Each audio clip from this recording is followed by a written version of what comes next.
Hi, my name is Justin Woodbury, and this is my story of growing up in a cult and experiencing and surviving from sexual abuse. Like the second that we got in there, she threw me up against the wall and started to French kiss me. I had never even kissed before. So all of a sudden, there's this woman in her mid-30s sticking her tongue down my throat. I just remember panicking and pushing her away and saying, no, please, no. I did not enjoy it. It was not an enjoyable experience. So it went from kissing to feeling to touching, like clothes off, and many reasons. It was really disgusting and dirty.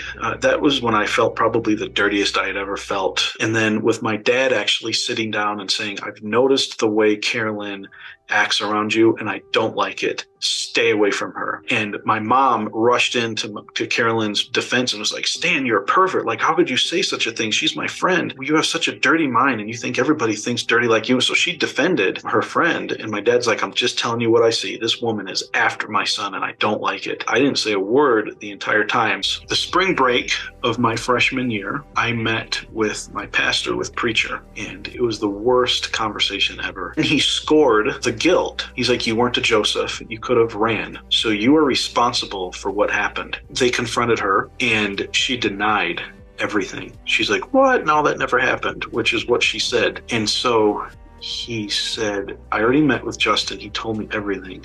So she broke down crying. She's like, well, it did happen, but Justin was the one that came on to me. He said, there is no consent with a minor. And if you don't tell me exactly what happened right now, I'm going to make you meet with all the deacons and we're going to make you tell us what happened. And so she finally broke down and was like, yeah, it's true. I did it all. It was my fault. I came on to him. I have problems, whatever. I had to meet with her husband and apologize for stealing his wife. And then she had to apologize to my parents as well. And then that was it. I didn't get counseling. It would have made our church look bad if it had gone public. And so they were just, they hid it. They swept it under the rug. The Matthias left the church and started attending another fundamental Baptist church in the area. That happened to them. What happened to me is I started eating excessively, like out of control, gorging myself, binge eating.